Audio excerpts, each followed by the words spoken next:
at UCI for their new venture competition, Coach and Judge. And we're talking about positioning to win.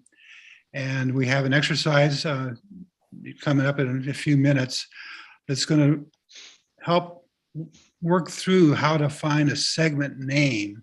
And from that segment name, you can build your tagline, your brand name, and find your positioning within a segment, which is the primary purpose of the positioning to win activities. Great, and my name is David Ochi. I'm a local here to Orange County for many years. I've been an entrepreneur my whole life, and probably the most recent thing is I work with these fine gentlemen, JJ and Steve, on the new venture competition at UC Irvine.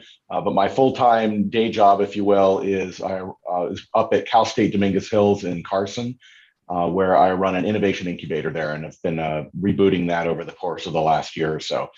So we're very excited to be here and excited to be working with Steve, honestly, on this project. It's been a ton of fun. We're going to hopefully engage your mind a little bit and maybe reinforce some of what you already know, but hopefully maybe tweak it a little bit so that we can adjust and grow where we're at. But we've chosen this concept of positioning to win because startups don't generally jump into positioning early. And part of what we're going to talk about is really when and how do you pick that area that you're going to position your company and your new product into so that it's valuable.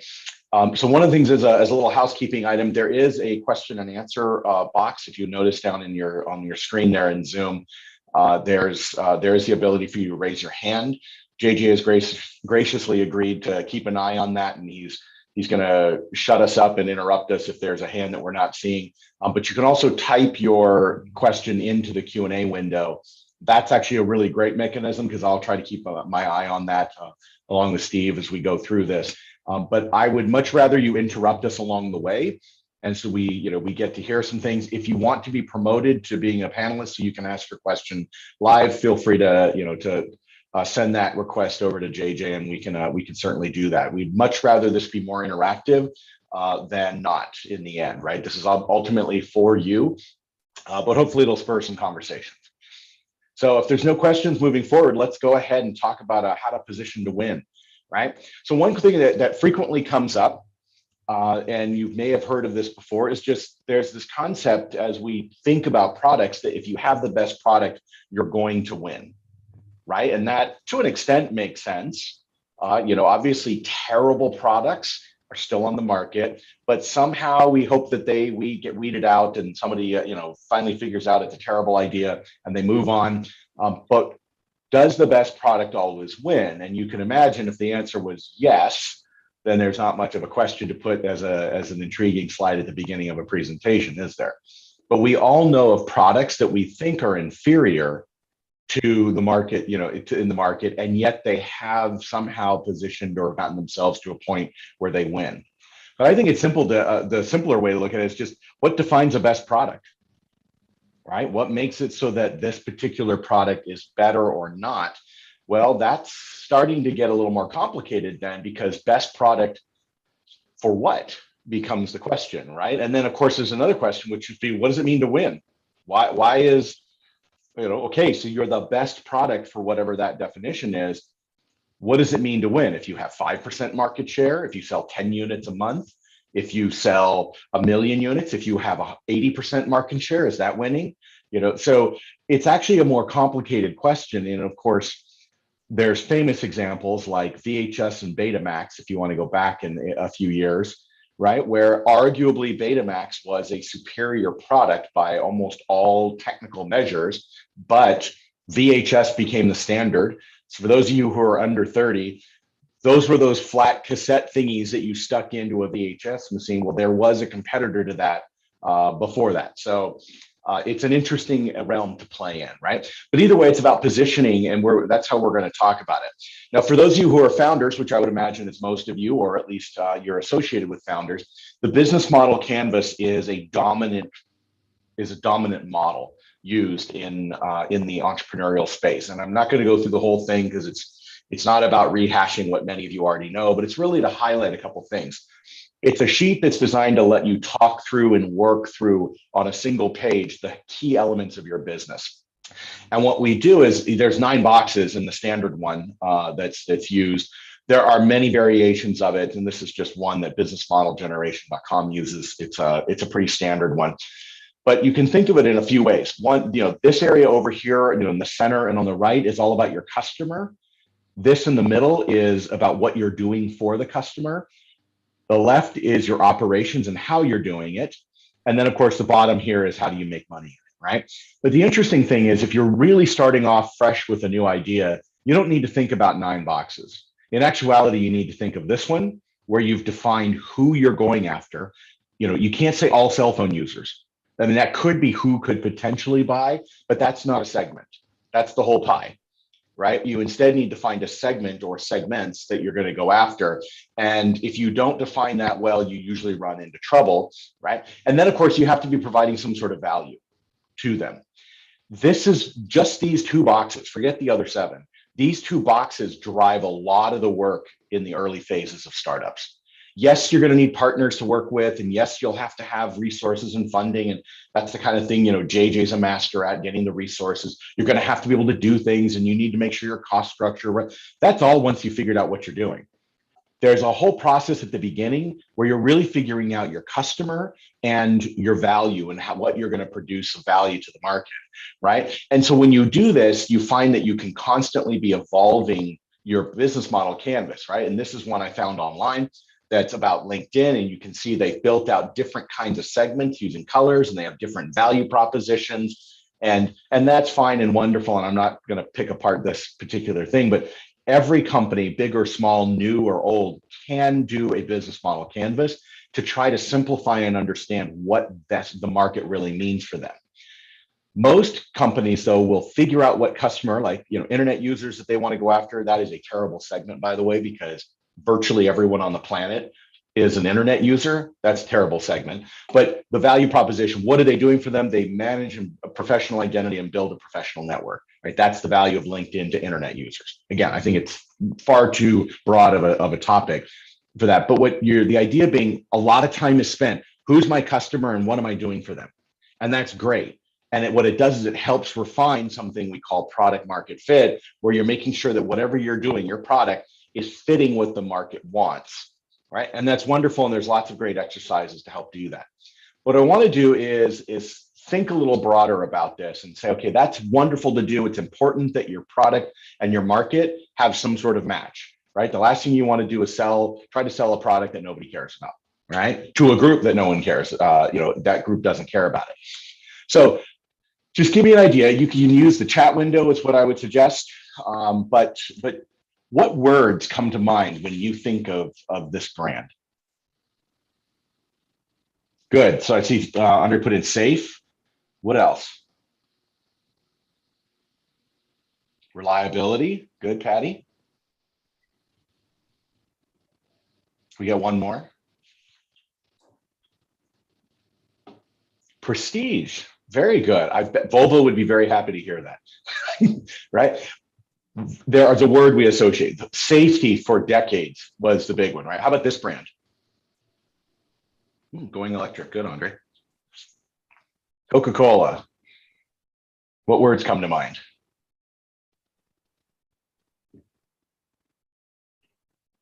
Popular drink. Good. Quality. Very good. Fun drink. Yeah, that logo's got a bit of a flair to it. Good. Worldwide. That's a very good word to associate, or phrase to associate with it. Good. How about this one?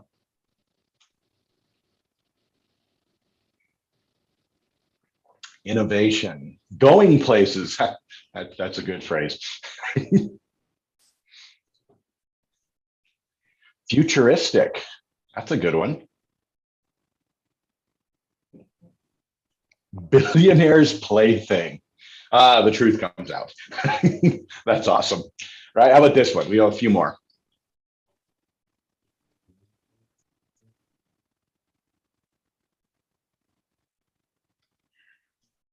Elite.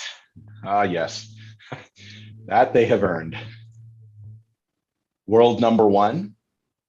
Best in class. Nice pun there too. Liberal arts. Very good. Yeah, these are great. How about this one?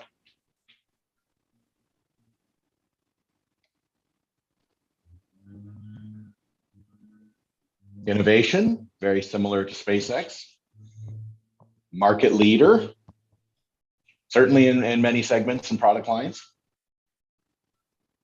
Disruptor, graphics, design. Monopoly. I think Google might argue otherwise, but definitely for those who are users, they are users. Good. iPhone, ironically from Apple in the name. Very good. One last one. Some of you might not be old enough to know this one.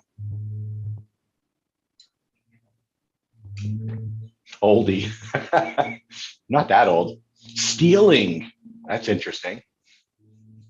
Robin Hood, innovator at its time, very much so.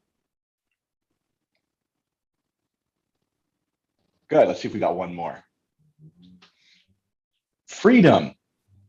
So these are great, right? And there's no right answer per se, but brands have worked hard. And I think these are examples of ones that have tried to help you understand what they believe they're there for. And, Napster, for example, was a rebel rouser. It was a Robin Hood. It was these rich record companies are screwing over the world with their expensive CDs and cassettes. We're going to share our music. It's my CD. I can share it. And just because I don't know the person I'm sharing it with, and it's randomly up there and it's being shared with 240,000 of my closest friends, that is not a violation of any kind of copyright law. That is simply me sharing and being fair to the world, right? And it was viewed as a liberating thing, like, Kyle mentioned freedom for so many, and yet there was a complete disruption in the industry, and there was several, stealing was one of the words that comes up, right?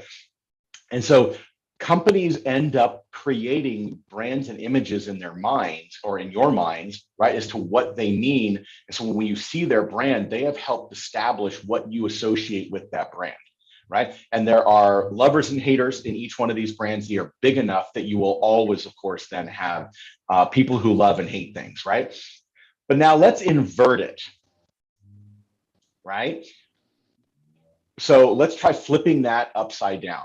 Yeah, Andre, exactly right. They were market leaders and pioneers in their time, right? Especially, what I'd like you to do is go to menti.com, just use a browser, go there, and you're going to type in a code 16682483, right? And what it's going to do is it's going to take you to a form, that you put in that code, and then it's going to ask you a question where we're asking about what brands come to mind. And I'm going to give you a minute or two to fill those out. But if you're having trouble getting into the Menti, let me know. But put in a top brand, whatever it is. The first one that you should see is what brand comes to mind when I say automobile. All right, so I'll give you about 45 seconds. If you're having trouble, let us know through the chat window or the question and answer, and we'll go from there. We'll show you what results come out.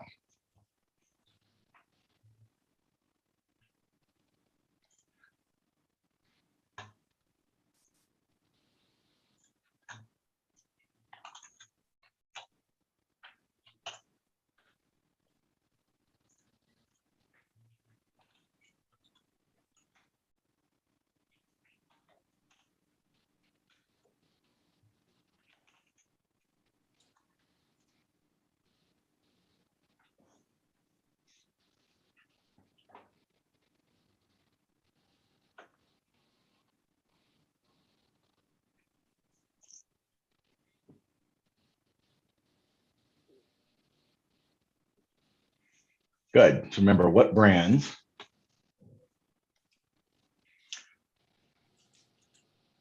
So JJ, just so you know, there was a question in the chat while people are filling this out.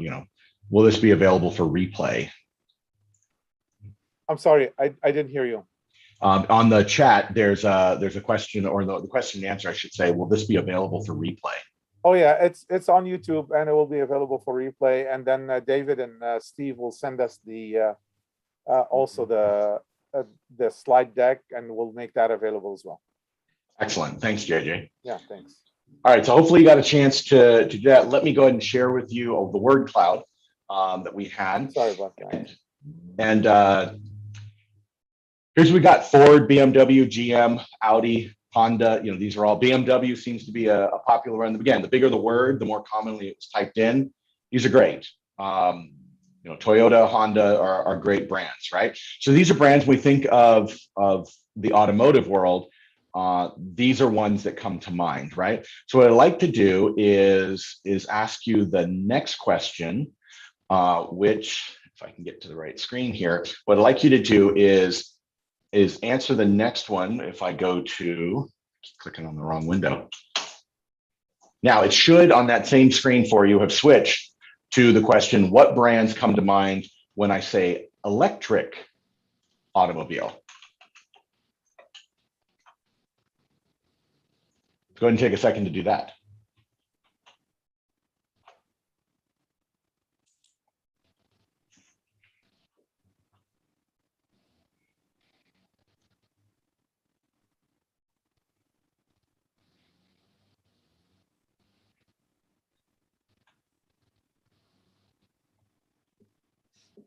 All right, we'll give you another 15 seconds.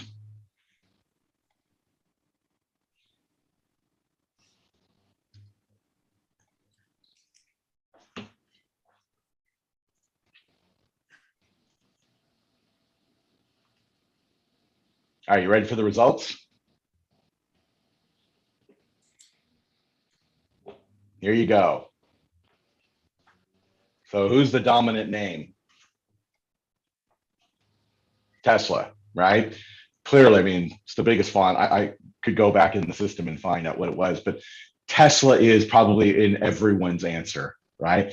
And the difference between these two questions, what brands come to mind when I say automobile, it's a scattered field, right? There are tons and tons and tons of companies. And when we look, I think I can switch between them, right? When we look at automobiles, it's very easy to say, okay, well, BMW seems to be pretty popular.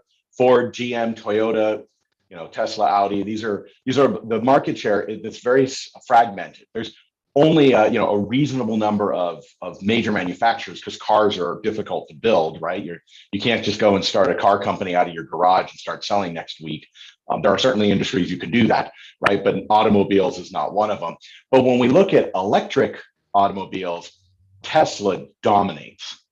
It is clearly and what they've done effectively is they have planted their flag. They have said, this is us. Are we automobile? Of course we're an automobile, but we're very specific about what kind of automobile. We are an electric automobile. Now that market is growing, booming, 23% CAGR if you want to track automobile markets, right? The plug-in electric automobile space is growing massively. And early on, they planted their flag. They're not a hybrid. They're not you know, they are an electric automobile, period, right? We are the electric company, and they have done a very good job of really planting their flag in the people's minds. And that's actually the key phrase in this, right? Is the key is actually that they got into your mind and they are number one on that ladder. And not just us, but across the globe, they have been able to get into people's minds and be at the top of the ladder. And positioning really is involved in people's mindset and where they're coming from mentally, right? We all have mental ladders that we have for different products or segments or that sort of thing. For example, deodorant. We have a handful. And if I said name deodorant companies, you could probably name a few. Can you name 10 or 12? I mean, there are dozens of competitors in that space. But really, in your mind, there's 1, 2, or 3 or 4 that are really dominant. And if you're number 5 on that list, you're not even going to get thought of, right? Nobody's going to think that far. It's like being page 1 of Google.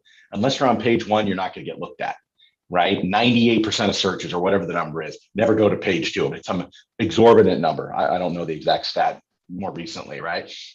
But we have these mental ladders that exist for virtually every product. But if I were to say shampoo, you could, in your mind, come up with one, right? Like I'm going to throw Steve under the bus right now and make him think on his feet. What's a shampoo that comes to mind? What's the top of your ladder on shampoo? Old Spice. Old Spice. You are made for that commercial, right? So in his mind, that's the top of his ladder, right? Old Spice, there it is, right? Now, if I said dandruff shampoo, which one comes to mind? Head and Shoulders. Head and Shoulders, good. And see, Steve only needs shampoo for his beard, right? But he still knows Head and Shoulders is the dominant brand for dandruff. Thank you, Steve. I should have warned you. I was going to throw you. Right? But what that does is they have segmented themselves out and said, yes, you have a ladder for shampoo, but we have a slightly different ladder we want you to put in your brain. It's dandruff shampoos, right? And so we have these different ladders. And part of the secret of being able to position a company and a startup is you've got to figure out which ladder you're climbing and get to that number one spot so that you launch with a ladder in mind as to how you're going to do that, right? And so let's talk a bit about how that works. So the traditional path for product development and process really was the old-fashioned way. It was the pre-business model canvas. It was the old 1950s model of things where you have a bunch of brilliant people who envision something, think the space program, right? Where they come up, we're going to go to the moon. We've got this rocket we need to build. They envision it, they build it, they test it, and then brand and messaging comes out. They have to go, okay, now that you have the product, let's come up with the brand. I see it's made of corn and it's kind of a flaky thing. Let's call them cornflakes, right? Like that kind of thing it was done at the end. And then you launch the product, now available cornflakes, right? And this kind of thing was a process, but you would go back and forth a little, but really it was a linear process from envisioning to building to testing to then branding. It was done at the end. And they figured out their commercials and their messaging and taglines and everything, and then you launched it, right? But the key is you built the product and then did your branding. Now, in the new way in entrepreneurship, new being frankly 20 some years old probably at this point, you do a little more investigating early on. You don't just envision it. You actually have to go through and do a lot of negotiating with the market if you're looking at the canvas, right? You identify the problem that you want to solve. This is an area where a lot of people mess up, right? But you got to identify what that problem is and what makes it important and why it's valuable, that kind of thing. Then who is that market? What's the market you're trying to go after? I'm going after single moms that, are in the finance space, right? Like whatever it is, like you have to find that market and make sure that you have a solution for that market and the problem they're experiencing, right? And then there's this dance between problem, market, and solution that we spend a tremendous amount of time doing in order to land product market fit. We test things, we prototype if we can, we talk to the market and say, what are you struggling with? And there's lots of exercise. Talking to Humans is a great book involving this kind of thing, but you do a tremendous amount of market validation and research early on because you don't just want to build it and then have people decide that they don't want it, right? But once you've got that product market fit figured out, you think you know what you're going to build, you validated and confirmed a lot of it, then you begin building whatever the prototype or the final product's going to be, you test it and set it to go, and you get your brand wrapped around it. That's when you figure out packaging, for example, right? Packaging is the biggest afterthought for a lot of products. Physical products that are built. But what is that brand? What is that messaging? And you'll see people where they have the app running and they go, gosh, the app's up, do we call it books for all? Well, no. Do we call it learning books? And they've got the idea of what they're working on and the brand just comes afterwards. And it's an afterthought. It's almost like, well, we better get our branding and our messaging figured out because it's time for us to launch. Right? This is the path branding and messaging ends up, the key on this slide, right? Is branding ends up frequently towards the end of the process. At the earliest, it usually will happen, right as testing's beginning or something, right? They've got an idea of what the brand is, but nailing down the actual logo and the messaging and the flyers and the advertising and the taglines and websites and ClickFunnels and all that happens as an afterthought, right? Almost, but it's done before launch. The idea of positioning is to do a little bit of flip-flopping. And this is one way of looking at it. But the idea would be, yes, you got to validate all this stuff, go do the interviews and the surveys and prove there is a market with a problem that you can solve, right? And you think you got that product market fit. Jump in though right then and say, let's plant our flag. What's the brand going to be? What is our messaging? Then let's go and build and test what we're doing, right? And really, you're not going to test before you build. But the idea is you jump in early with it, right? You push this so that the branding and messaging is happening much earlier, and it's actually informing the whole process. So an even better way to look at it would be like this. You have to prove product market fit. You'll test and build things along the way, right? And then you'll launch. But the product market fit involves the problem, the solution, and the market, and your positioning language. In other words, this is what we believe. And Steve, you can jump in if you have any comment on it, right? That positioning language should happen much earlier. Just while you're trying to figure out, hey, do seniors in nursing homes have this issue that I think is real? And I have a solution for them. I've got my segment, this problem. Good. At that moment, at that time you're thinking about it, get the positioning language down. And we'll talk what that means, about exactly what that means. But it's define the brand, the messaging, and all that stuff way before you even start building or testing anything you're doing. To confirm that, the positioning language is almost culture. It's like a glossary for the brand. And once everybody on the team gets the positioning language, it's going to drive executions of everything from research to product design to product manufacturing.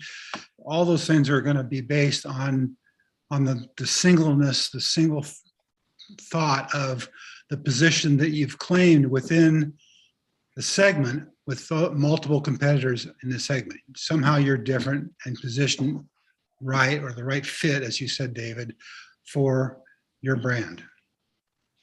So thanks, Steve. So there's traditional and new paths. Let's see what those differences might look like, right? So traditional and new paths, and again, this is the classic way we think, where positioning is not on the top of the list. You're really building products that address problems, right? And this is why the new path is so important, right? Because a lot of times people would build things thinking there's a problem, they haven't validated it. This new path at least says, let's design it so that it does address a problem. Positioning says, hey, let's go a step beyond that, design products to address the positioning. In other words, you're designing it so that you're matching what you need as a product, right? So the position that you're trying to build, you say, look, I want to plant my flag in this area. I want to be known as that. That's what drives how you design the product, because by the assumption would be that when you position your product for that there is a product market fit, there is a segment that needs it, there is a problem, there is a solution that you can bring to it, but that's where you're planting your flag, right? The next is you're focused on the overall value proposition, right? Whereas that's great. Of course, you need to have a value proposition. We're not saying the business model canvas is wrong, as much as we're saying, yes, but you've got to make sure you're addressing a specific messaging proposition. Because if you provide a value and there's, look, here are the 7 things that make us better, it's really hard to define yourself based on 7 things, right? Tesla's known as the electric car company, the high-end electric car company, right? These kinds of phrases. You can't say that, well, we're also a great solar company. That's why Elon put that in a separate company. Oh, we're going to the moon or the Mars. That's why that's a separate company, because you can't take Tesla and stretch it into multiple flags. You've got to keep it focused so there's a very clear statement of what that messaging is. In general, traditional and new paths, the bigger you are, the better, right? In positioning, it's better to have a sub-segment or some sort of niche that you're going to claim as yours so that you can be number one in your customer's mind, right? Remember, there's mental ladders, and if you're not at the top 1 or 2 positions, you're an afterthought. You're not going to get the market, the share that you need. You're not going to be able to penetrate the market the way you need to. You need to find out what that segment is going to be, where you can plant a flag and make your claim that you're the only one who offers X, Y, or Z. Right? This assumes that people buy based on logic and perceived rationality, where they do the analysis, they look at your competitor matrix, and they read the product charts, and they do all of that, versus in the positioning, the communications is really driving it. It's the branding and the messaging that drives the value, and people are emotionally attached to what your message is, and they find comfort and peace at making the decision, and it avoids buyer's remorse, right? Because you've said, this is what we are, this is who we are, you're making the right decision. If you buy from us, the market leader, we're at the top of your ladder, you're making the right choice, regardless of what the actual rationality might be, right? It's a comfort and emotional thing. Traditional paths, you want to be the best fish in a crowded ocean, right? We are the better than this, we are smaller, faster, cheaper, better, whatever it is. This is actually about saying, yeah, they're fine. There's lots of fish out there, but I want to be in my pond, the dominant fish. It doesn't mean there's not other fish.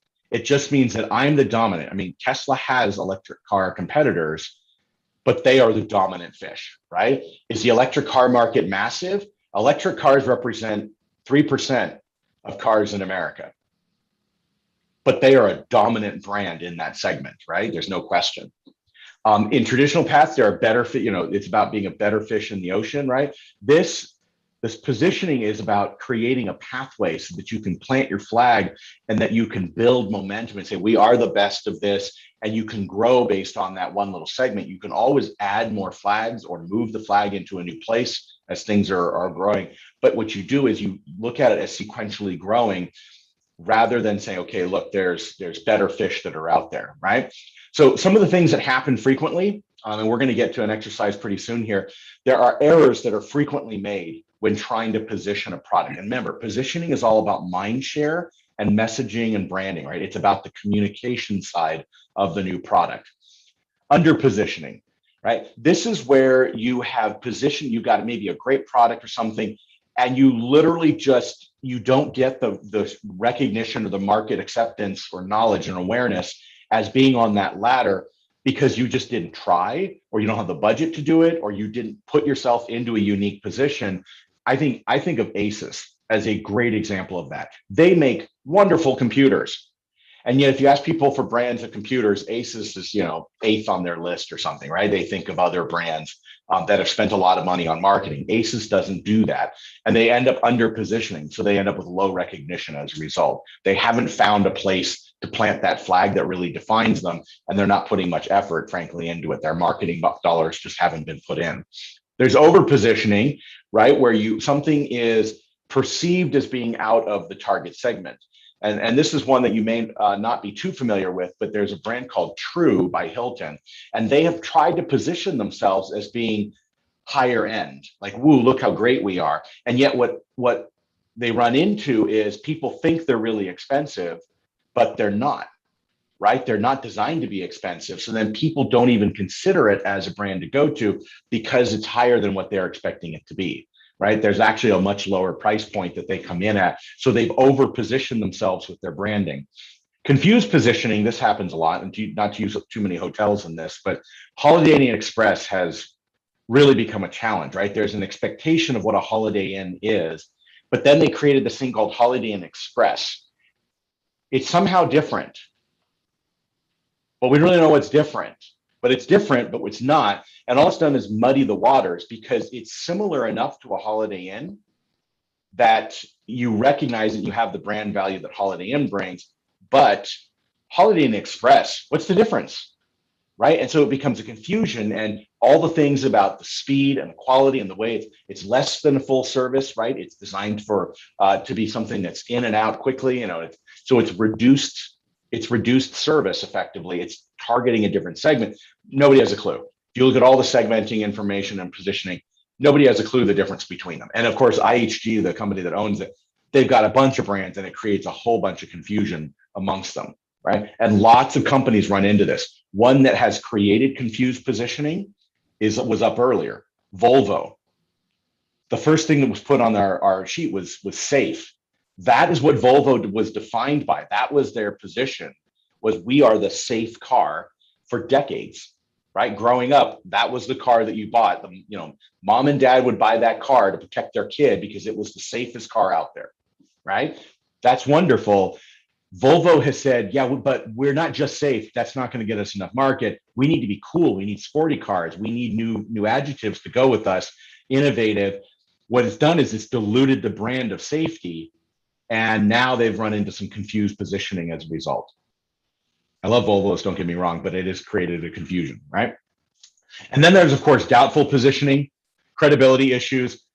Pick your vitamin company, your weight loss company. I mean, all of it's like, oh yeah, lose 50 pounds in 14 hours, this kind of thing. It's called just cut your legs off, right? Like you don't believe them, right? And they position themselves in a way that frankly is just unbelievable. And they struggle to get out from that doubtful positioning. So let's jump into some quick strategies and then we're going to get into our exercise. Strategies for positioning. You could look at finding a way that you are the best application, or best specific use application, right? So Bounty, for example, positions themselves as the quicker picker-upper, right? They don't talk about how you can use it to clean windows and that you can also use paper towels in cooking. They say, nope, this is a specific use. You have a spill, we clean it up better than anyone else. And Bounty has been able to succeed in that particular position because of the application of their product. Now that's different than an attribute, right? Because of a particular characteristic, right? It could be how old you are. Since 1850, kind of thing. Well, who cares, right? But that's an attribute. We're the only restaurant in town that's been here for 150 years, kind of thing, right? So an example is a characteristic of Hertz. We're number one. I mean, it's a little bit egotistical and bragging a bit, and pride cometh before a fall kind of stuff. But hey, nobody else is number one. Look at me. I'm number one. Right?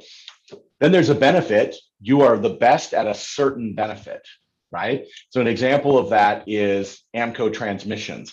What do? We are the best at transmissions. Don't ask us for an oil change. Don't ask us to replace your fender. We do transmissions and we are the best at transmissions. Nobody's going to beat us. Beep, beep, double AMCO kind of thing, right? Competitor, you're best compared to a well-known competitor, right? Pepsi had the Pepsi Challenge. That was implying very, very directly, we are better than Coke. You do the taste test, you will find that we taste better than Coke, period, right? They were specifically targeting Coke and they positioned themselves as, we're better than Coke. That was their marketing through the Pepsi Challenge. And it was a market mover for Pepsi. What was it, in the 80s? I think that they did that. But when you position yourself against a particular company, you can be very effective. Okay, so you might be looking at a specific user, right? So for example, a local startup here in Orange County that's been around, I want to say maybe 7 or 8 years, is called GrandPad. They make tablets. Can you name a bunch of tablet manufacturers? I mean, there's a gazillion, right? Samsung, Apple, obviously, right? There's a billion. Amazon makes the tablets, right? How many of them make them specifically for seniors? I can only think of one, and it's on the slide here, right? GrandPad. It's kind of a clever name. They are the tablet for seniors. So they have said a particular user group, that's our dominant play. We're not trying to help kids learn math. We help seniors keep connected with their family and their friends, right? And we use an iPad kind of setup to do that. And of course, there's value-based, you basically are making the claim that we are the best value. Any kind of dollar menu approach or something where, the dollar store kind of thing, you're planting your flag and saying that we are better because of the value we provide. Great question from Myra. This is great for consumer products, but what about B2C?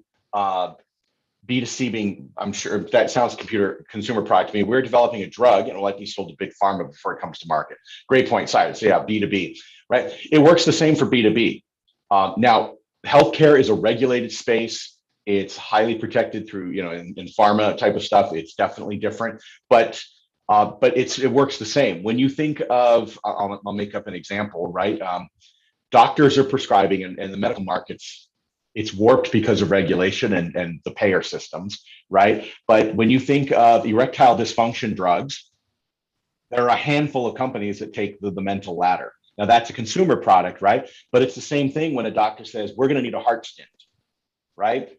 Unfortunately, JJ's got a problem. We need to get a heart stent. In the doctor's mind, there are brands for heart stents, and anything that's beyond a patent window, right? It's now in their brain. The thing with especially with pharma and science and that sort of thing, frequently you do get a dominated time frame.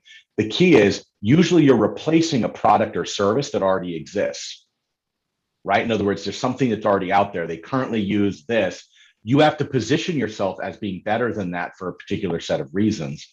And the doctors need to be able to believe that, right? And so some of the positioning errors can be a real challenge for that, right? You still need to get in your doctor's minds, because when the doctor says, gee, unfortunately, JJ needs a heart stent, they need to be thinking Edwards Life Science, I've got the product for them for that, right? So you still need to get to the top of the doctor's minds, or if it's a hospital or if it's the insurance company that's making the decisions, right? Whatever that, again, there's warped economics in healthcare because of the way insurance and payer systems work.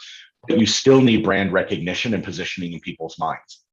It just may not be the consumer who makes it. Now, the big trend in healthcare that's been going on, frankly, since Viagra, right, is a shift towards consumer-driven branding and marketing, where it has become B2C for products, and that competing technologies, right, because Viagra, well, of course, wasn't the only one. There were other ones who had different patents using different approaches, different science, that led to competing products, but there are still only a handful of people that make that take up that mental space. So it works in B2B as well. Payroll processing. Most people can't name payroll processing a company other than whomever gets their, puts their paycheck into their hand, which now with direct deposit, nobody even knows, right? ADP is the market leader, but there are a lot of others out there, and others can only compete with ADP if they can find a position where they can be effective against ADP. But great question, Aaron. I'd be happy to chat about that as we get into the Q&A. So as a reminder on this is about putting the positioning language into the process. It's about thinking of the branding and the messaging much earlier than we normally do. You don't just come up with your product and say, we'll figure out a title later. You figure out your title now. You figure out your taglines. You figure out even your packaging now, and you develop your product with that in mind. It's like, we want to be the dominant leader in this. We market it to our customer that way. Here it is. So let's jump in pretty quick here. The steps of early brand messaging, right? First, you have to figure out your market segment, then build a tagline that communicates your positioning, build a brand name, build a logo, and then start figuring out your product. Now, of course, this can happen in simultaneous mode with your product, but the idea is figure out all this branding and messaging stuff early rather than later, and it will help define your product and help you position it in a way where when you go to market, you have a clear advantage as to how you're going to be number one on that ladder as you enter the market. So before we jump into the exercises, we're gonna talk. Steve's going to do that. Are there any questions that we can answer? Ira's question about the B2B was a great one, but any questions we can answer, throw them into the chat, throw them into the Q&A. We'll keep looks like we have one person's hand up. Let's see. Andre, I just learned how to upgrade you. Congratulations, welcome. Yeah, thank you. Just a quick question on the strategies for positioning. As you were going through them, I was waiting for you to give the one that said the world's first. And then when it didn't show up, I said, oh, okay, maybe we need to, look at that. So what are your thoughts on that statement there?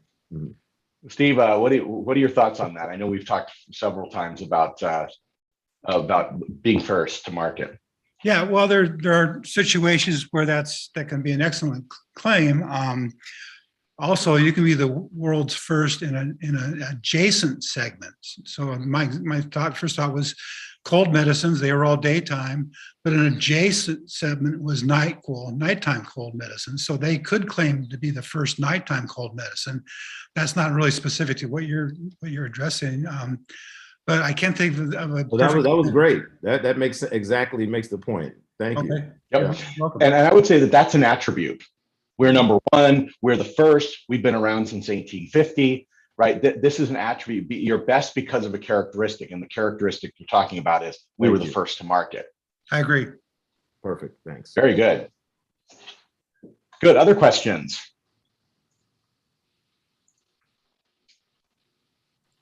Yeah, you can just raise your hand. Oh, we got Stephen there. You can move him, David. Yeah. Stephen, welcome. Hey, David, can you hear me? Yep. Cool.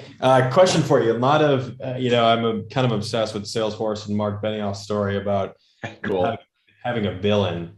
Now, when it comes to positioning, I think it's super important, especially in the B2B space, to have that villain, especially when there's more established companies. How does the villain come into this messaging, and where does the what's your positioning on it, essentially? I appreciate the pun. Yeah. That's frequently done through this competitor. Here's why ADP is garbage. Here's why Coke is garbage. Here's why Salesforce is bloated. Like whatever, whatever that message is. Villains are great. They're great for that messaging. One of the challenges that can come with a villain is linking the villain to the positive side. Keep in mind, villains create the opportunity for a hero, right? Which is the whole point of it. But frequently, if you spend too much time where you define yourself as anti-villain, you're known as the anti-villain, and anti-anything is negative. And actually, neuroscience, I'd love to hear Steve's thoughts on it too, but neurologically, what that does is it brings out emotions that are not what you want them to be. They're not on the positive side of the emotion wheel, which drives positive behavior. It drives negative. It creates fear, loss, these kinds of emotions.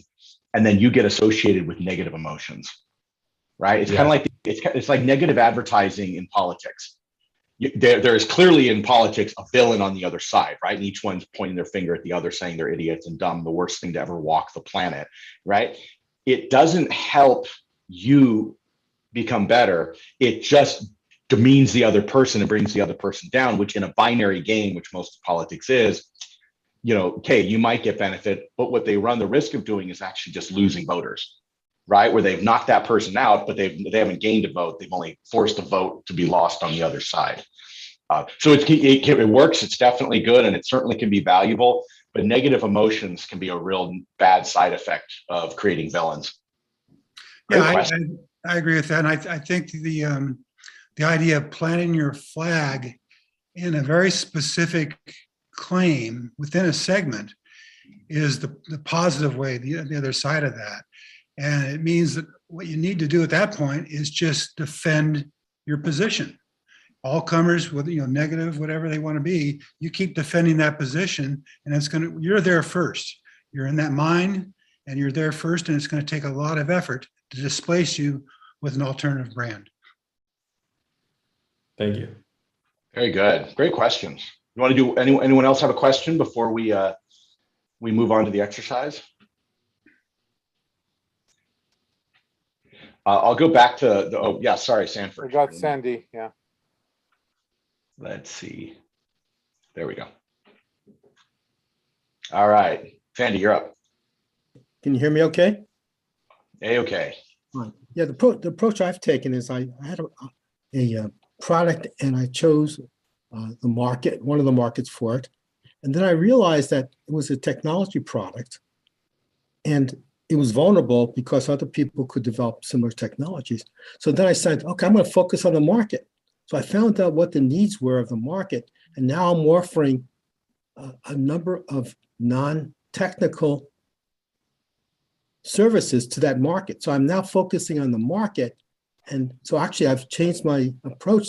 And in this case, I've changed the name and everything because I'm doing things for their members. My market is professional societies and associations.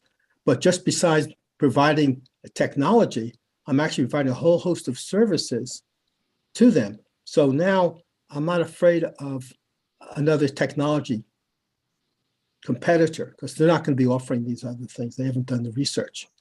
So it's focusing now on the target customer, and I'm branding myself that way.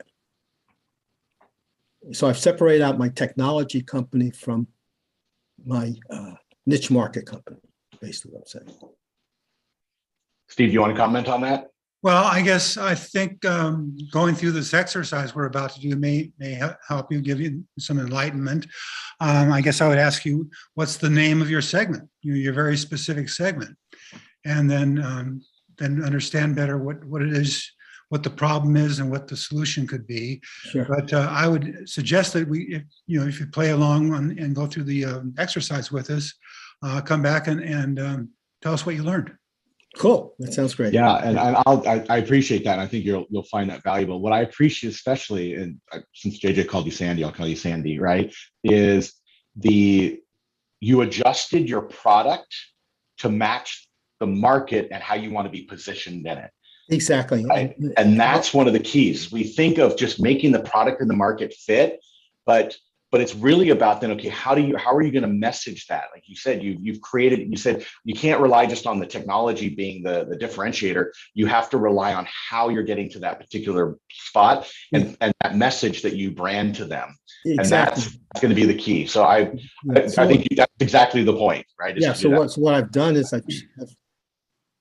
I've changed the name from a technology thing to something called For Your Members, which brands it specifically for professional societies. And in the name has nothing to do with the technology. Yep. Very good. All right, let's do one more question. Thanks, Sandy. We look forward to seeing how the exercise goes for you. Let's do one more question from, is it Tung Fong?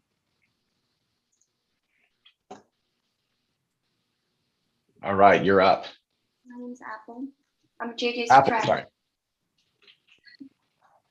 Hi. How can you positioning the business actually like ecosystem, like you from A to Z for users? Of course, that based on all the like a market study, data, and evaluation, all of that. So we kind of branded earlier, and we build a product. Now we're going to launch, but the positioning statement kind of try to please the investor, but it's really hard because I please the investor and I will lose strength to like differentiate with my competitor. But not all the investors understand what's the problem we try to solving, and so make it really hard. So can I really position it as ecosystem, or that's too broad for everybody gonna say, oh no, we're not interested in that? Well, I'll throw in, it's very hard to brand as the one-stop shop everything as a startup, especially, right? Because you're limited resource, limited scope, early product. It's really hard to be, we're the everything, right? That's usually, Amazon has taken decades to get to the point where they can at least argue we are the everything for something. But what you can do is you can narrow who you're everything for, right? You can say, we are the massive full ecosystem that left-handed single moms living south of 47 degrees on planet Earth, right? Yes. Oh, what? Okay, we are the everything for you.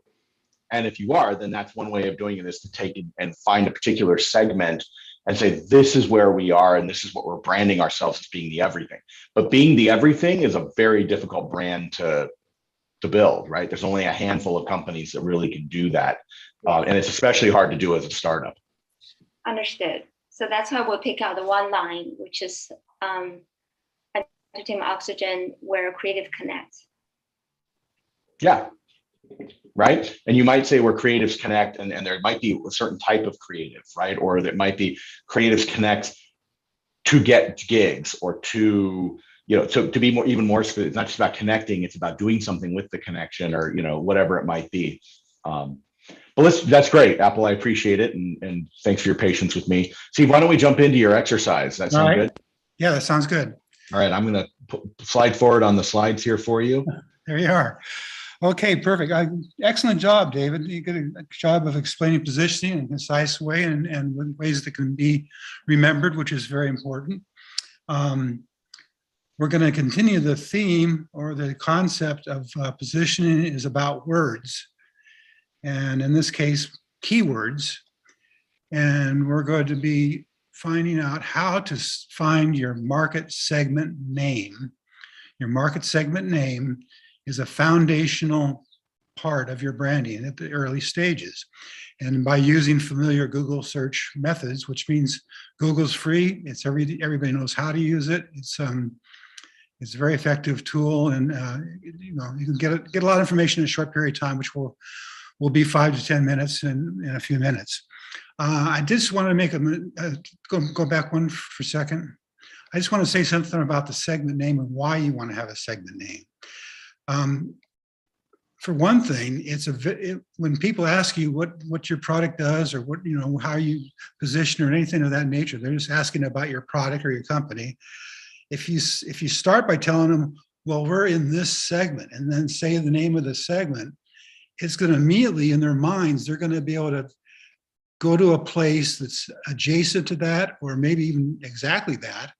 And that's going to help you communicate what you're doing. Now, after you say we're in this segment, then you go on and do your description, your elevator pitch, or whatever it might be. But it's a great starting point for that, to communicate to others at the early stage. And secondly, it truly is a foundational statement for your brand. Once you have a segment name that you might have even adjusted it, changed it, through your process, but at some point you have one that you can commit to, then that's going to be a basis, a foundation, like I say, to what your tagline is going to be. Your tagline won't be the segment name, but it's going to be something close to it. And then your tagline is also going to be something that says something about your relationship with the other competitors. All the other competitors are going to have features and benefits probably similar to yours, but there's going to be one thing, or maybe more than one thing, that stands out, that makes you different. And between the segment information and that positioning information, those two things come together, and that's your tagline. And the brand hopefully actually says something. When the people see the brand, they understand the scope of your business or product, and the scope of your positioning. One famous one's Amazon. It was a bookstore. Without, that turned out to be a great name.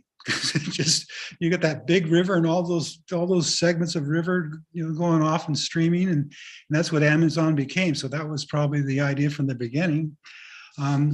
So that's a big name for a big product, but it's an interesting example. We'll go through those a little bit further. So let's have the next slide now. So the beginning of this exercise is simply to start Googling keyword phrases to find a competitor. Everybody knows how to do keyword phrases. I have a couple examples coming up in the next slide, but that's basically how we start. And then once you find a competitor, you select the keyword phrase that did the work to find the competitor, to identify the competitor.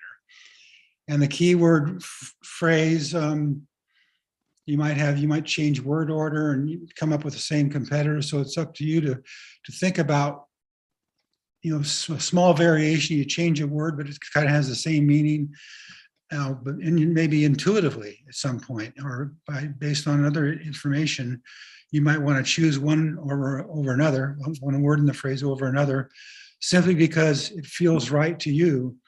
But in the third step in this program, the opportunity to go to your competitors' online content. And online content, by that we mean obviously their website. They may have content in social media, LinkedIn, other places where you find profiles. And I think when you do your Googling, sometimes you'll actually find those links in a Google, say XYZ brand, Google or Facebook or Twitter. And well, I'll skip that for now. Just move forward. So anyway, that information you're getting is clarifying, refining, confirming the segment name that you choose. So we can go to the next slide. So here's one I did last week. I was looking at blood pressure issues. And this is a personal issue for me as of my last physical. So I started by keywording phrases that have to do with, well, the first phrase I used was medical mobile monitoring blood pressure. So that's Boolean logic, trying to figure out which words come first and what's going to produce a result. And I got this result, and I skipped through all the ad-based results and got down to the organic result. It's below the line. It's pretty obvious when the actual organic results show up. It's more plain text, and there's not a lot of banner ads and that kind of thing. So I got, can you check my blood pressure with my phone? Okay, well, that's mobile, monitoring. And the article went on and talked about the do's and don'ts about checking and named some of the companies. So that, that was successful.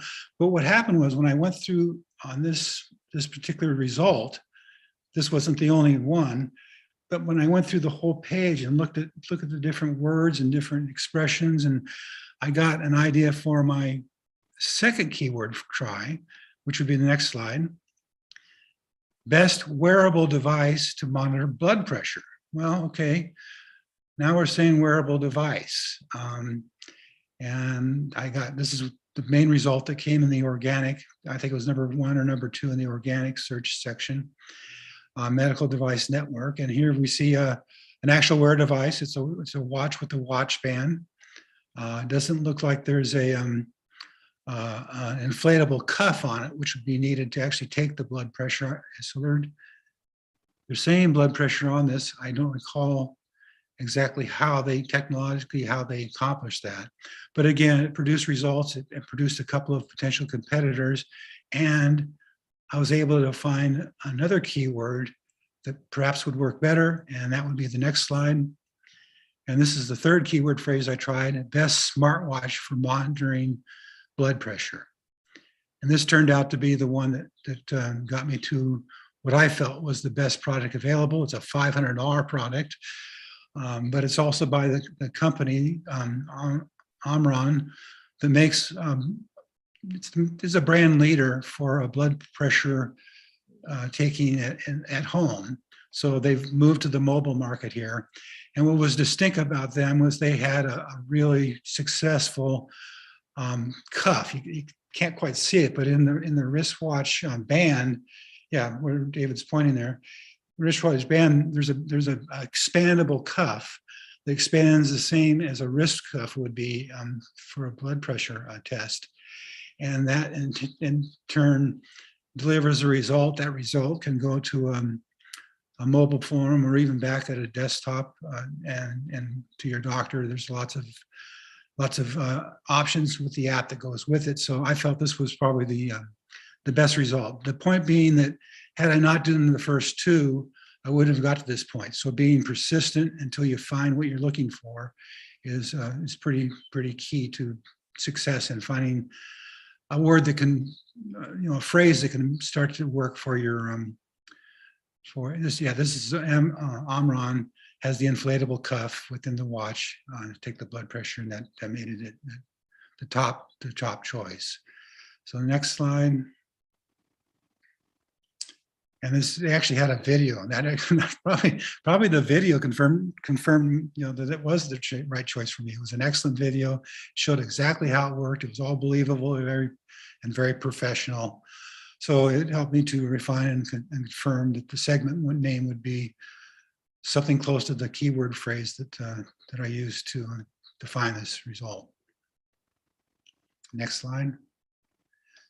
So it's going to be your turn now. You're going to start by Googling the keyword phrases to find a competitor, then select a keyword phrase that did identify the competitor, and then review the competitor's online content.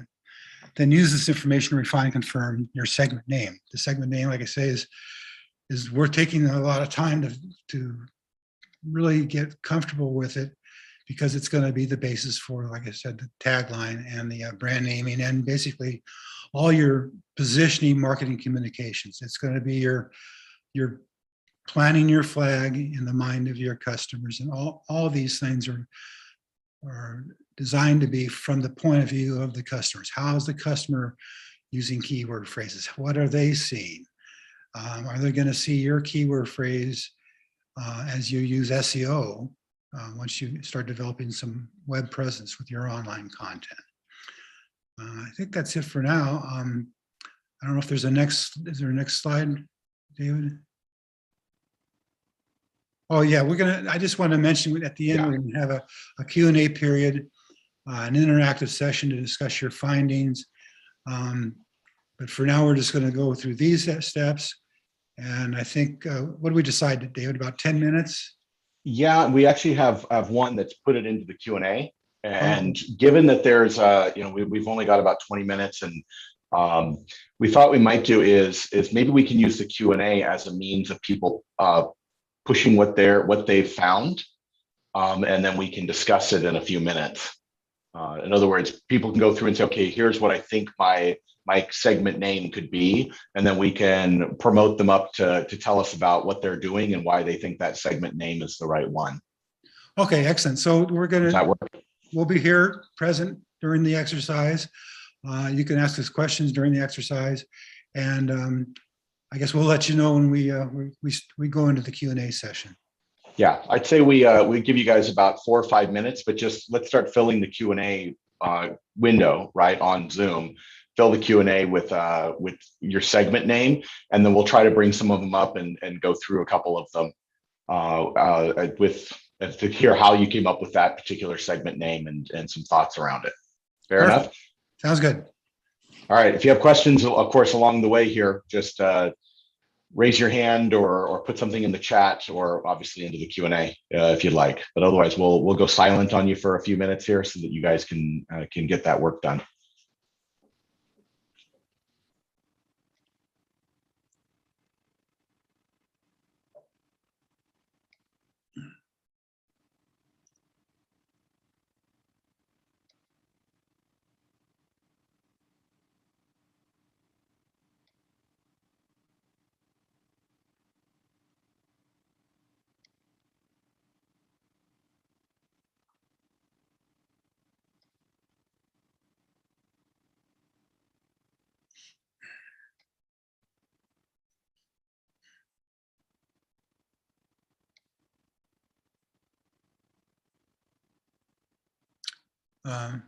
JJ, is there a way for you to put both David and I on the screen?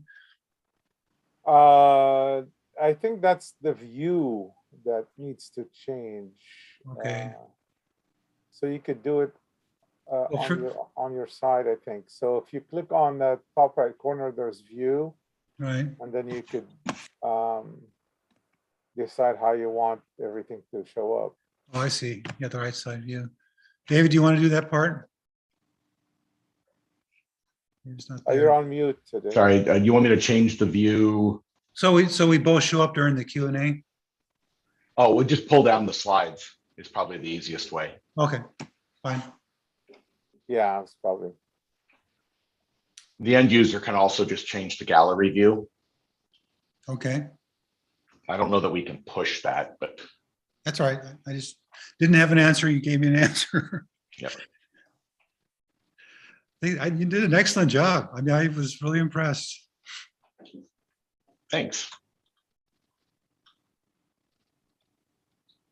We'll give you guys a couple more minutes here.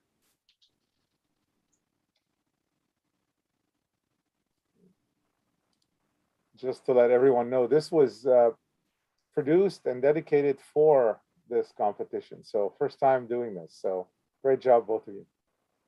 Thanks. It's an MVP. Yeah, it is an MVP. There you go. We positioned it so we would win. That's right. Just keep hitting it. Just keep hitting that bell.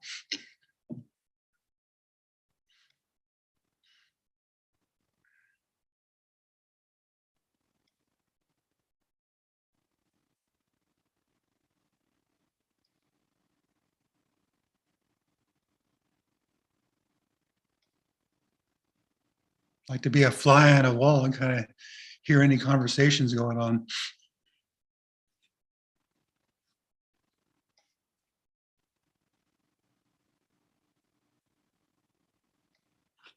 Oh,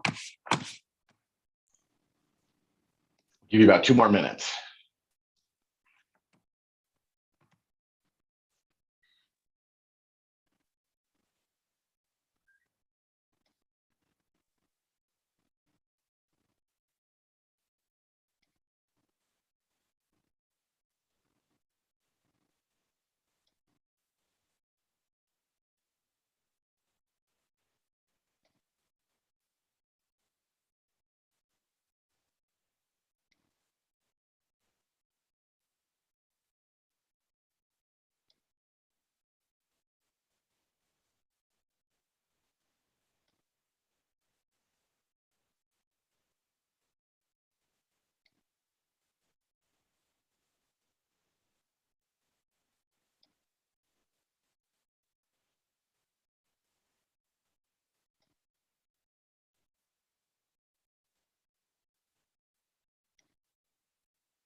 All right, given time, let's go ahead and come on back. We've got Mohan who put some stuff in. Let's go ahead and take Mohan and let's Mohan, I'm gonna bring you up on the panel here and give us an idea what your tell us a little bit about how you came up with your segment name.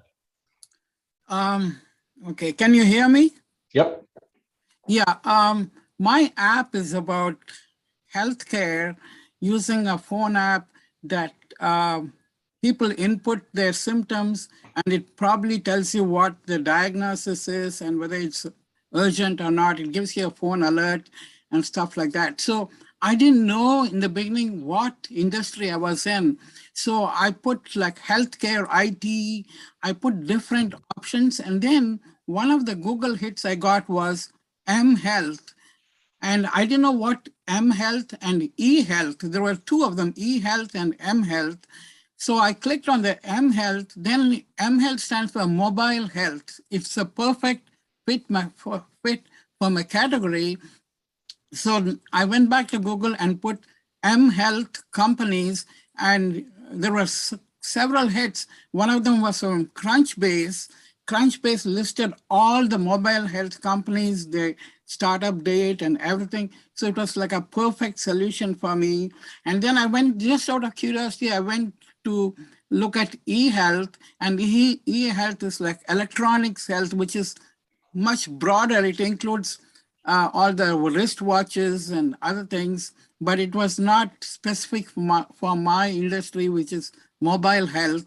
eHealth is more generic. So that's how I try to attach an image of the Crunchbase list of companies that I found for my competitors, but I tried all different ways. I went to Paint and everything, but it just wouldn't allow me to paste anything in the Q&A box. So I just gave up. No worries. We appreciate it. Any thoughts, Steve? Yes, I think mobile health is a great start for your keyword phrase beginning. I think that probably as you think about your product, all the companies that are under mobile health, as you found, there's a lot of them. Your company is going to be in that segment. So you need to look at the segment and say, all these companies are doing something similar. Where's the opening for my company? So you need to add a word or two that makes a segment smaller that you can fit in, and then look at a smaller group of competitors and try to position yourself relative to that smaller group of competitors. That's a very good thought. I didn't think of it. I think it's a great thought because there's just too many of them for me to go through. And I know each one specializes in mental disorders and some are like cholesterol kind of a thing. So I need to find my niche area and narrow down the segment. I think it's a great idea. Great, glad. Wonderful. Thank you. I appreciate it. Thank you. Patty, I think you've got a great question. I'm going to see if you're willing to chat with us a bit about yours. So I've just promoted you. Welcome. How are you? Good. Thanks for your thoughts here. Yeah, it's tough. You really got to switch to the creative mode from the multitasking of doing everything else. So one of the things that I've seen through what I landed is the marketplace for pharmacy products. When we talk to investors, I think we need to add the B2B in there because it can be confusing. I'm definitely in the confused bucket right now. But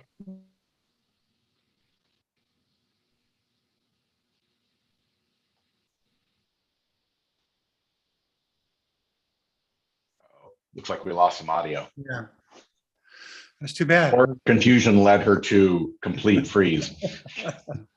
Well, hope she'll come back and complete her. Yeah. So I'll throw a couple thoughts in. Hopefully she'll be able to hear it, even if we're not able to hear her right now. Again, I mentioned that the pharmaceutical space, the medical space generally, has really I hate to use the word warped, but they're warped economics, right? You're not the buyer of your product frequently, right? It's done by an insurance company or a healthcare provider of some sort, and the incentive structures change, which means the branding and the marketing of who's actually buying the product versus who is, distributing the product versus the one who's using the product. It's not a standard, it doesn't end up being a very standard platform, right? It's not a traditional market. So what I think you have to do is figure out who do you need to influence? Is it the doctor? Is it the insurance company? Is it a physician's assistant that's the one you need to convince? This kind of, you have to figure out where you need to be able, who needs to be hearing your positioning to be able to be in their mind share, to be able to then be on the top of their ladder. Are you back with us, Patty? Yes. Great. I don't know if you heard anything I just said, but I didn't. I apologize. My Zoom just decided to oh well, I'll listen to it on the pre-recording. It's okay. The short of it is you need to think about who it needs to hear your position, because if you have doctors and physicians assistants and nurses and insurance adjusters, there's multiple parties, you're going to have to figure out who's the one that's needs to put you at top of mind. Sometimes it's the physician's assistant, other times it's the doctor, other times it's a general practitioner versus a specialist. You figure out who that is so that your messaging goes to them, and you've planted a flag right around them and what because they're the key influencer or decision maker that needs to have that message delivered to them. So it's a challenge, like I said, in the medical space, just because it's such a complicated purchasing process, right? Usually it's not procurement though. They're paper pushers, with all due respect, right? That are usually designed to make sure that regulations are being followed and things are being tracked properly, right? You're not usually decision making on that way, but it is challenging. It's something we'd love to see what you're able to do with it. Great, thank you so much. Hi, Patty. You still there? Yes, I am. Apologies for dropping Steve, no problem. I just want to add to that once you find that category, like the pharmacy, doctor, insurance, whatever that category tends to be, then I think the goal would be to find the segment of that category so you can find competitors in that category and begin to see what they're doing and how you're going to respond to them by positioning relative to whatever claims they're making in terms of positioning. Gotcha. Thank you. You're welcome. Wonderful. So we had a question from Mohan that came back, and then I'll go back to Andre real quick. How do you find who is paying for downloading the eHealth app? So it really depends on your app, right? Another thing to do is to visit your competitors that you think are in a similar space and see what kind of pricing and offerings they have. If it's something that's designed, B2B, they're selling it to hospitals who then give it out from them, they pay the license. That's one way. The other thing to do is just do interviews with people in that space, and they'll tell you, oh yeah, consumers never buy it, or oh no, that's up to the consumer to buy. We don't deal with that. But it takes a little bit of poking around for sure. It does take a little bit of effort. Depends on your segment though. Again, if you can come up with a segment, you might be able to find a niche where you change who the buyer is, and you're able to then go and dominate because of that.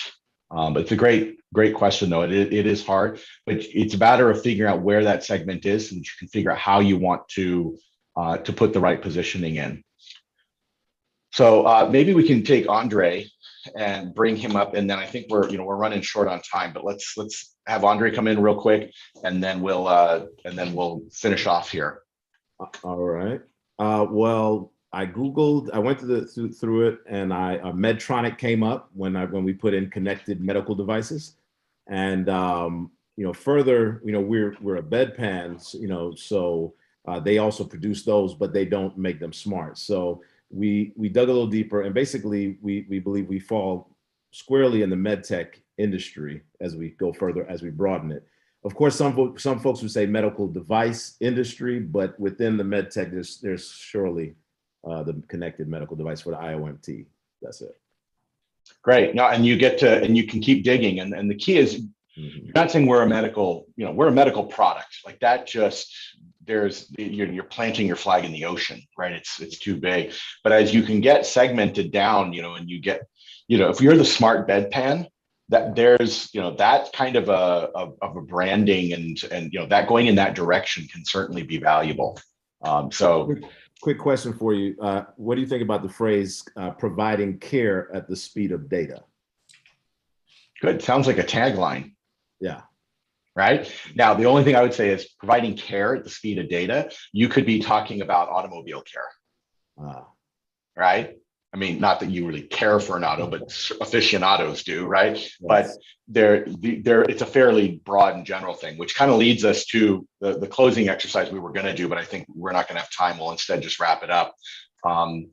That is coming up with the tagline that puts it in the right position and moves things. So, Steve, unless you object, I'm going to flip through. The next thing we were going to do was to take that market segment that you were looking at, say, okay, what are we doing? And then come up with a tagline and a brand. And Steve, I thought you might share with them why you choose that order rather than a brand and then a tagline, why you prefer to come up with a tagline and then build a brand off of that. I mean, if it's not going to take that long, maybe you can. If everybody wants to stay, it's fine with me. If you guys can stay, we'll do that, right? How long is it going to take, David? It's a matter of them doing some individual work and take 5 minutes plus some share time. Okay, I'm fine with that if everybody is. So it's fine. If you guys are too. So. Yeah, everybody says they're fine. Yeah, okay. So, great, thanks, JJ. So the tagline, actually, we were talking about the market segment and tagline kind of in concert, but the idea is that the segment kind of sets up that cornerstone, the first cornerstone of the foundation, and then the tagline does two things. It's more than just the segment; it's the segmentation or positioning within the segment. And that's the positioning part of it. And so the tagline needs to reflect both the segment name and the positioning strategy. So I don't know if that answers the question. Yeah, it was just the idea that a tagline encapsulates this idea of positioning, right? And then you can build the brand name that sits on top as like the single word or the short brand, right? That helps to represent that tagline, which represents the positioning within a segment. Is that exactly right? Yeah, exactly right. And the tagline sets a tone. There's a word in the tagline, but you don't want to have the brand name also be a word you're using in the tagline. But when the user sees this, the customer sees it, the tagline and the brand name have to support each other. Yep. And if you come up with a made-up name that nobody knows, well, then it's like, well, I understand the tagline, but what does this brand mean? Yeah. Why don't we give everyone a couple of minutes and just think about their own taglines or things that maybe that with the work they've done on the segmenting can help lead to a new tagline or a modified tagline. And then we'll maybe pull one or two of them up and have you guys share with us, and then we'll close it out. So we'll give you a couple of minutes here. And of course, if you need anything, let us know.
All right, we'll take another 30 seconds, and then Steve, there's a few that have come through. We'd Yeah, I love to see see them. your comments on them.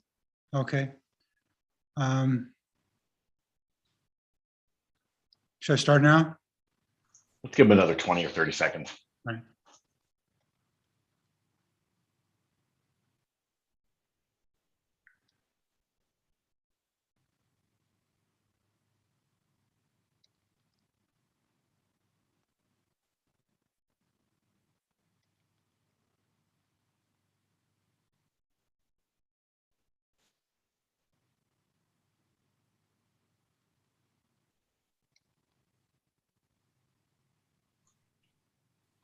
All right, Steve, do you want to pick some of these and Yeah.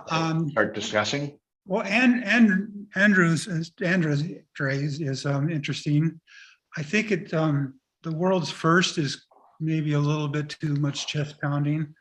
I think maybe a word like just leader in smart connected bedpans is might be a little more, might sound a little better to the customer. But I like the fact he's claiming something. He's planting a flag under the smart and connect knot. I don't know what that means, but it gives me curiosity to click and find out. So I think that's a good upgrade for his tagline. Let's see, Sandy. So he's the only company. Well, that's, I don't know what to make of that. I mean, it's in one way, it's a good thing.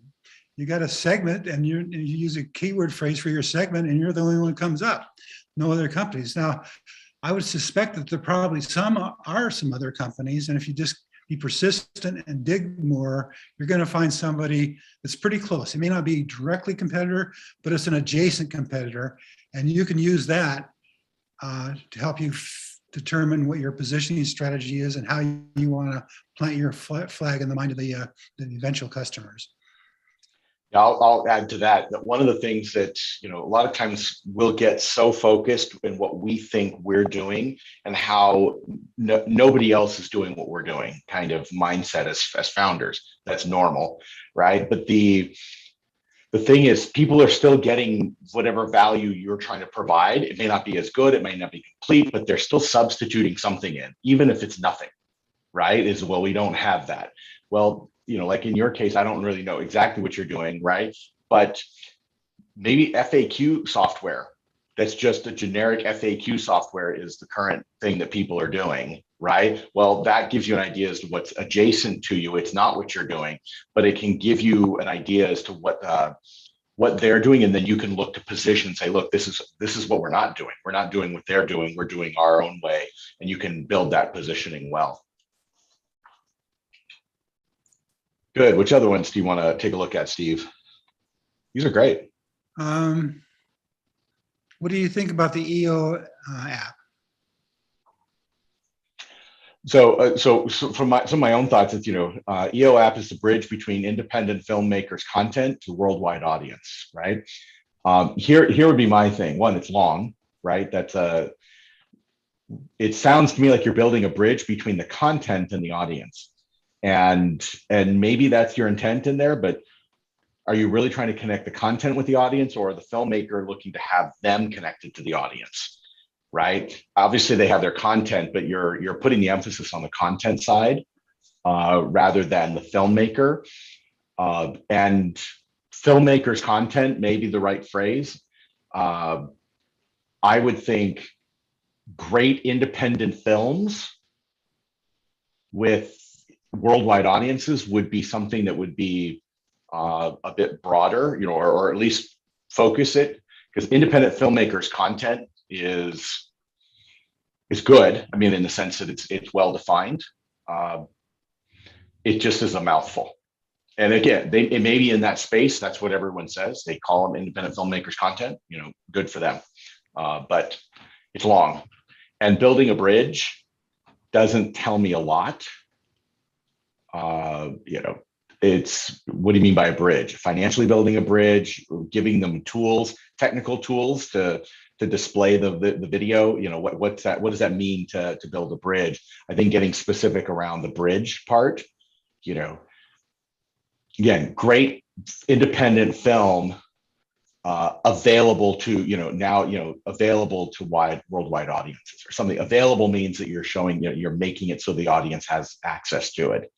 So building that bridge, because it could be a community, right? Like a professional organization that's, connecting the filmmakers, and that's building a bridge for them to the audience, so the bridge is a little bit generic to try to figure out, in my thought, but it's good. Yeah, I agree with that. I think basically film or filmmaker is your keyword. So you need to put that pretty close to the front of your tagline. So people, oh, you're talking about film and filmmaking. Now I know the territory you're talking about. Good. Let's maybe do one or two more. There's some in the queue in the chat as well. Oh, okay. That have come up. Like Kim, we haven't heard from, says, my tagline is, we've got your back. It's an automated sunscreen, automatic sunscreen design, making it easier for sunscreen protection with correct quantity and coverage. Good. It's a nice pun, right? We've got your back, and the protection element and that sort of thing. It fits well with the positioning. If you can get it so it relates, if you can get it so the sunscreen part is pretty clear. So maybe the sunscreen part will have to be in your actual brand name, right? Yeah, it's possible you could use "We Got Your Back" as your brand name, and then a tagline confirming what that means. I'm not recommending that. I'm just saying there's different ways to think about it. Let's do one more. Like I said, just in the interest of time, we've got Patty, who had helping pharmacists find medications cheaper and faster. What do you think? I just switched off the chat. Helping pharmacists find medicine. Well, I like helping pharmacists. Is a good tagline because you get right to the point.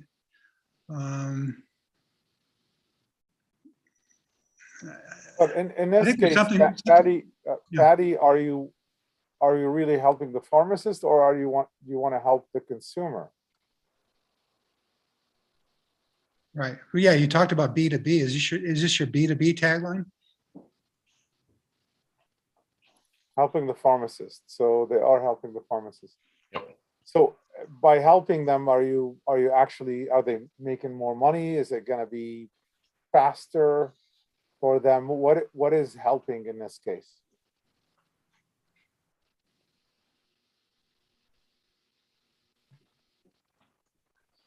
Well, let me do this real quick. Yeah, I'm not hearing her. I don't know if she's trying to respond. Yeah, let me move her up. Sorry, Patty, I'm going to promote you, so you should be able to chat. That'll be easier. Yeah, so we're a marketplace for pharmacists to buy drugs cheaper and faster. So we bring wholesalers products onto our platform, and then they buy it, and our algorithm calculates the best price for them. Yeah, helping pharmacists with our unique platform, helping pharmacists be more profitable. Yeah, I think so. The problem with cheaper and faster is that again, it's very generic. You can be talking about automobile parts, right? Yeah. And you mentioned pharmacists, so that's obviously, that helps. Speed, time, money kind of things are always the underlying condition, right? They can buy it cheaper, right? They can go around and shop for it and find it cheaper. The thing is, you're making it really easy to do, right? You're making it so there's one button or one phrase they put in and it automatically gives them the best price kind of thing, right? So helping pharmacists, simplify purchasing, or pharmacy purchasing made easy kind of thing, I almost think it's an easier or simpler thing, not a cheaper and faster, if that makes sense. Thank you, guys. But you're on a great track, right? What's good on all of these is you're getting down to your core value and where you're different, right? How you can really set yourself apart. So that's wonderful. What I want to do is close this out, because I realize we've gone over. I don't want to keep everyone from too much time. You guys have done a great job. The tagline and the brand is this messaging discussion is early. And like some of the people have commented, we're too early to be figuring that out. Like one of you mentioned a little bit earlier that it's a challenge when I think it was Ira, that when you're really early, it's too early, you're early in clinical trials. It's a perfect time. Frequently, your technical people, right, your scientists are out doing clinical trials, and any kind of branding or CEO kind of level might be saying, well, we're just going to wait and see. No, this is a great time to go see if the clinical trial does what you're hoping it will do. What's your positioning? What's your branding? Where do you go with it? Right. And so it's early on that it's really valuable. It could be lost, right? Your clinical trials could go nowhere. And unfortunately, then you spent all that time branding for no reason. That's possible. But taking the claim, getting the registrations and that sort of thing, they may not, sometimes the process doesn't fully allow you, but if you're fully prepared, you're literally just doing submissions at the point that you reach that. So it's worth doing. I think in the end, just to summarize, right, the keys on this, it's really about bringing this positioning into the early fold. If there's one takeaway, it's don't wait to the end. Do it early, even before you tinker with several products. And again, I know pharma and some life science stuff can change things, but it's really about getting this conversation about your market segment and really understanding and defining that with exactly what your value proposition is and how you're going to plant your flag.